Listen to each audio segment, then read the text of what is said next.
I was on a downward spiral. Felt like I was one decision away from literally having a heart attack. If I'm honest, there were actually moments when I thought I was having a heart attack. I would feel the arm pain. I would feel chest pain. And I'm like, I don't have time for this. I never even stopped to check on my health. And one day my job had a wellness event. They had a masseuse and they had people that stretched you out. Baby, I signed up for both because I needed them. My body was so tense. My shoulders felt like they were up to my neck. The person stretching me was like, yo, you okay?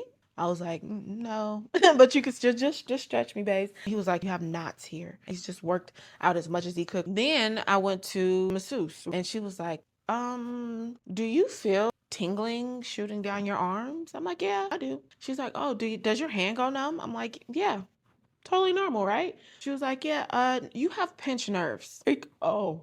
And that was an alarm. This has evolved way beyond just being mental health. As a single Black woman in America, stress was normal. I was literally looking up the symptoms of a mental breakdown. I needed to justify how I felt because I had normalized this so much. We just keep going. We just keep pushing. We just keep hustling. I needed external evidence to verify and validate that something was really not okay. And I looked at the symptoms of a mental breakdown and I realized I was actually living and existing constantly in the state of a mental breakdown, anxiety and depression, thoughts of suicide or self-harm, change in appetite, sleep disturbance, mood swings, missing appointments, difficulty with staying on task, fatigue, disinterest, low self-worth, panic attacks, and paranoia.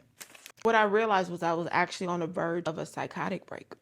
We think psychotic and we think drastic hallucinations. Some of the symptoms: muddled thinking, a decline in academic or job performance, suicidal ideations, hallucinations, I didn't have those, lack of self-care, a decline in personal hygiene, paranoia, withdrawal, isolation, strange ideas and feelings and lack of emotion, no awareness of surroundings, dissociation from reality. Babes, I was there. We got to get out of this, y'all. We got to get out of this because it's not healthy. The enemy comes to steal, kill, and destroy.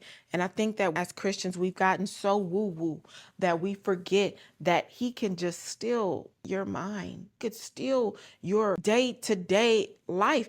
I was not living. I was alive, barely. And I had to really sit and think, is this the life that Jesus, my Savior, went on a cross for me to live so Tarina could get that report in on Tuesday?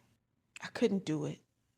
Are you living the life that Jesus died for? When's the last time that you enjoyed your life? I know we think that the hustle and bustle keeps us going. I know we think that these checks keep us alive. We are dying.